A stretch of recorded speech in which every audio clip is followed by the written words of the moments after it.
আসসালামু আলাইকুম। আজকে আমরা রসায়নের পদার্থের অবস্থা বা নন মেজর কেমিস্ট্রি ওয়ানের প্রথম যে অধ্যায়টা রয়েছে রসায়নের পদার্থের অবস্থা সে সম্পর্কে আলোচনা করার চেষ্টা করব। প্রথমে চ্যাপ্টারের নাম দেখে তোমরা হয়তো বুঝতেই পারছো যে রসায়নের পদার্থের অবস্থা। অবশ্যই আমাদের জানা দরকার যে পদার্থ বলতে আমরা কি বুঝি বা পদার্থ জিনিসটা কি। পদার্থ হচ্ছে বা পদার্থ বলতে বোঝায় সেই সমস্ত উপাদানকে যার ভর আছে, আয়তন আছে এবং বল প্রয়োগে বাধা দেয়। পদার্থ সেই সমস্ত উপাদান যাদের ভর থাকতে হবে, আয়তন থাকতে হবে এবং আয়তন বা জড়তা থাকতে হবে এবং বল প্রয়োগে বাধা প্রদান করবে তারাই পদার্থ। এখন আমাদের এই যে পদার্থের সংজ্ঞাটা জানলাম, এখন জানা দরকার যে পদার্থের অবস্থা বা পদার্থের প্রকৃতি এবং শ্রেণীবিভাগ সম্পর্কে আমাদের জানা দরকার। তাহলে এই যে আমাদের পদার্থগুলো রয়েছে তাদের আবার দুইটি অবস্থা রয়েছে, একটা ভৌত অবস্থা ভৌত আর একটা হচ্ছে রাসায়নিক। তাহলে পদার্থের অবস্থাগতভাবে দুই ধরনের, একটা ভৌত অবস্থা আর একটা রাসায়নিক অবস্থা। তাহলে ভৌত অবস্থা বলতে আমরা কি বুঝি বা পদার্থের ভৌত শ্রেণীবিভাগের মধ্যে আমাদের কি কি পড়ে বলতো? ভৌত শ্রেণীবিভাগের উপর ভিত্তি করে বা ভৌত শ্রেণীবিভাগের অবস্থার উপর ভিত্তি করে আমাদের পদার্থগুলোকে আবার তিন ভাবে ভাগ করা হয়। এই যে ভৌত অবস্থার উপর ভিত্তি করে পদার্থ কি কি ধরনের, কঠিন, তরল এবং 3 নাম্বারটা হচ্ছে বায়বীয় বা এটাকে আমরা বলে থাকি গ্যাসীয়। এগুলো আমাদের অনেকেরই জানা দরকার বা আমরা এর আগেও জেনে এসেছি, কিন্তু এখন আবার নতুন করে বা নতুন ভাবে জেনে নিচ্ছি। তাহলে ভৌত অবস্থার উপর ভিত্তি করে পদার্থ কয় ধরনের? 3 ধরনের, কঠিন, তরল এবং বায়বীয়। এখন যদি আমরা বলি যে কঠিন পদার্থ কিরকম বা তরল পদার্থ কিরকম বা আমাদের গ্যাসীয় পদার্থ কিরকম হয়ে থাকে, তাহলে চলো এই সম্পর্কে জেনে আসি। কঠিন পদার্থ অবশ্যই একটা নির্দিষ্ট আকার বিশিষ্ট এবং নির্দিষ্ট আয়তনের অধিকারী হবে এবং কণাগুলো অবশ্যই শক্তভাবে একটা অন্যটার সাথে আষ্টে পিষ্টে জড়িত অবস্থায় থাকবে। তাহলে আমরা যদি একটা পাত্র নেই, ধরে নাও যে একটা না, যেহেতু 3টা অবস্থা রয়েছে, 3টা অবস্থার জন্য 3টা আলাদা আলাদা পাত্র নিলাম। এখন কঠিন পদার্থের যে কণাগুলো রয়েছে সেগুলো একটা অন্যটার সাথে আষ্টে পিষ্টে আবদ্ধ অবস্থায় থাকবে। তাহলে এইটা হচ্ছে আমাদের কঠিন পদার্থ। যেরকম আমাদের টেবিল বা কাঠ বা আরো যেসব উদাহরণ রয়েছে তারা হচ্ছে আমাদের কঠিন পদার্থ। এই যে কাঠের যে উদাহরণটা দিলাম, কাঠ দেখতে কেমন বলতো? কাঠ কিন্তু একটা সেলুলোজ, তাই না? তাহলে এই কাঠ অপরটার সাথে আষ্টে পিষ্টে আবদ্ধ অবস্থায় রয়েছে। এগুলো কঠিন পদার্থ, অনমনীয় নয়। এরা কি? এরা শক্ত এবং সংকোচন যুক্ত নয়। কাঠ কি আমাদের সংকোচন যুক্ত নয়। তাহলে এটা হচ্ছে আমাদের কঠিন পদার্থ। এখন আসি তরল পদার্থ। তরল পদার্থের কিন্তু একটা নির্দিষ্ট আয়তন আছে। তরল পদার্থ বলতে আমরা সাধারণভাবে পানি বা আরো যেসব তরল পদার্থ রয়েছে তাদেরকে বুঝি। তাহলে এই যে তরল পদার্থের নির্দিষ্ট আয়তন আছে কিন্তু এদের কোনো আকার নেই।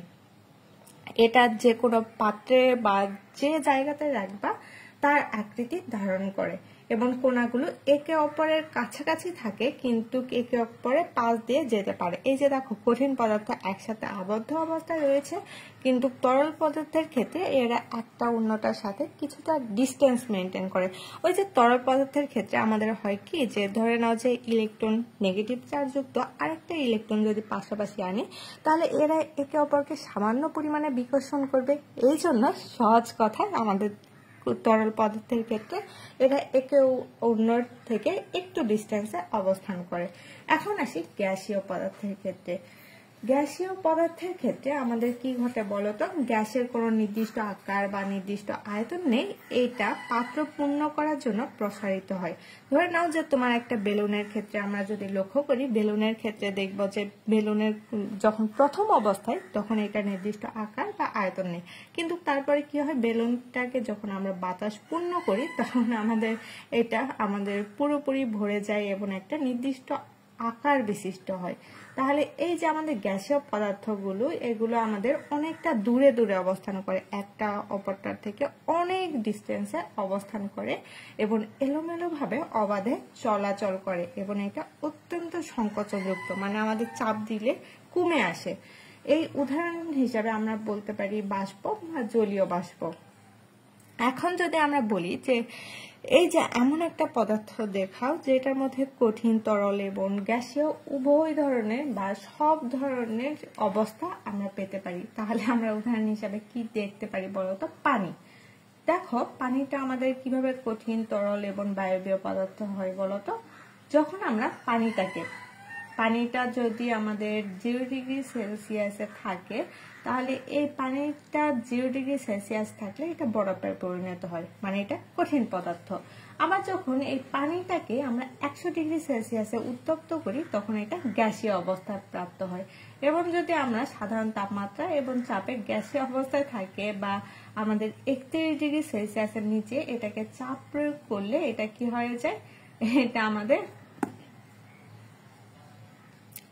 আবারও গ্যাসীয় অবস্থা প্রাপ্ত হয়। তাহলে সহজ কথায় যদি আমরা বলি, তাহলে দেখো যখন আমাদের বরফ থাকছে তখন এটা কঠিন পদার্থ, বরফ থেকে পানিতে পরিণত হলে এটা তরল পদার্থ। আবার যদি এই তরল পদার্থটাকে আমরা জাল করি বা আমরা রান্না করি, তখন দেখবো যে এটা গ্যাসীয় পদার্থে পরিণত হয়।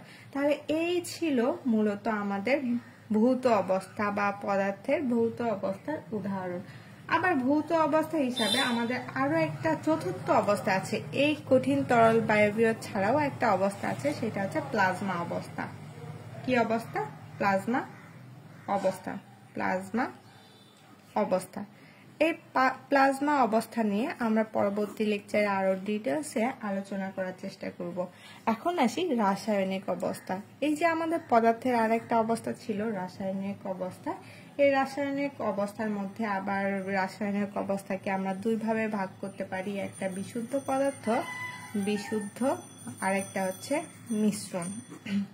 তাহলে কয়টা? বিশুদ্ধ এবং মিশ্রণ।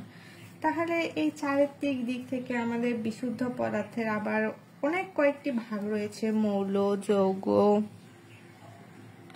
মৌল বলতে আমরা কি বুঝি বলতো?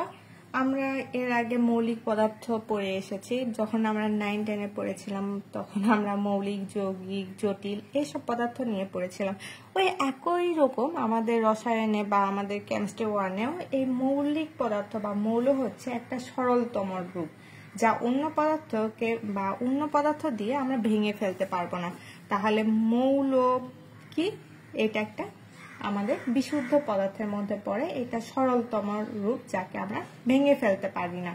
তাহলে মৌলগুলো শুধুমাত্র এক ধরনের পরমাণু দিয়ে গঠিত। এই মৌলের মধ্যে উদাহরণ হিসেবে আমরা কি দিতে পারি বলতো? গোল্ড। প্রথমে আমাদের মেয়েদের পছন্দ হিসাবে যেটা ধরি সেটা হচ্ছে সোনা। তারপরে আরো কিছু রয়েছে, অক্সিজেন বা আমাদের হতে পারে কার্বন। এগুলো কিন্তু আমাদের একই ধরনের পদার্থ নিয়ে গঠিত, এরা অন্য কোনো পদার্থ নিয়ে গঠিত হয় না। আবার যৌগ হিসাবে বা যৌগের উদাহরণ হিসাবে আমরা দিতে পারি, এটাও কিন্তু আমাদের বিশুদ্ধ পদার্থ।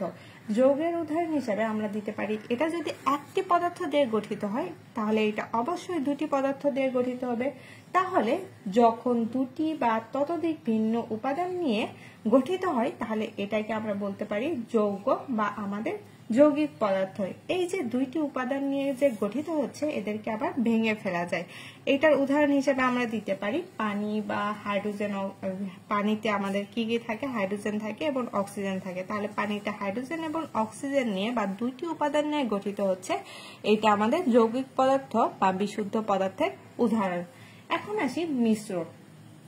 মিশ্রণের ক্ষেত্রে আমাদের কয়েকটা শ্রেণী বিভাগ রয়েছে। মিশ্রণ আমাদের হতে পারে সমজাতীয় মিশ্রণ, আবার হতে পারে ভিন্ন জাতীয় মিশ্রণ। তাহলে সমজাতীয় মিশ্রণের উদাহরণ হিসাবে আমরা কি কি দিতে পারি বলতো? সমজাতীয় মিশ্রণ, এটাকে আমাদের দ্রবণ নামেও পরিচিত করা যায়। এই যে এই সমজাতীয় মিশ্রণ, সম বলতে আমরা কি বুঝি বলতো? একই ধরনের মিশ্রণ যাদের গঠন অভিন্ন হবে বা আমাদের চেহারাটা রয়েছে সেটা অভিন্ন রকম হবে। তাহলে এই যে উপাদানগুলো, সমজাতীয় মিশ্রণের উপাদানগুলো, এটা একে অপরের থেকে আলাদা করা যাবে না। যে এরকম আমাদের লবণাক্ত পানি, পানির মধ্যে আমাদের কি আছে? লবণযুক্ত আছে। তাহলে সহজ কথায় লবণাক্ত পানি আবার হতে পারে বায়ু। আর একটা ভিন্ন ধর্মী মিশ্রণ রয়েছে। ভিন্ন ধর্মী মিশ্রণের মধ্যে এই যে মিশ্রণগুলো রয়েছে এদের গঠনটা হবে কি ধরনের? অভিন্ন। মানে আমাদের যে গঠনটা সেটা ভিন্ন রকম হবে, অভিন্ন নয়, এটা ভিন্ন রকম হবে। দুইটা পদার্থ নিয়ে গঠিত হবে এবং এদের গঠন অভিন্ন এবং পৃথক উপাদানগুলো দৃশ্যত পৃথক, মানে এদেরকে পৃথক করা যায়। যে এরকম বালি এবং জলের মিশ্রণ, অথবা আমাদের সালাদের ক্ষেত্রে যদি বলি তাহলে এটা অনেকগুলো উপাদান নিয়ে গঠিত, তাহলে এইটাও আমাদের মিশ্রণের উদাহরণ। এটা মূলত আমাদের রসায়নের পদার্থের অবস্থার প্রথম লেকচার। আমরা দ্বিতীয় লেকচারে পদার্থের বৈশিষ্ট্যাবলী বা পদার্থের গঠন নিয়ে আরো ডিটেলসে জানার চেষ্টা করব।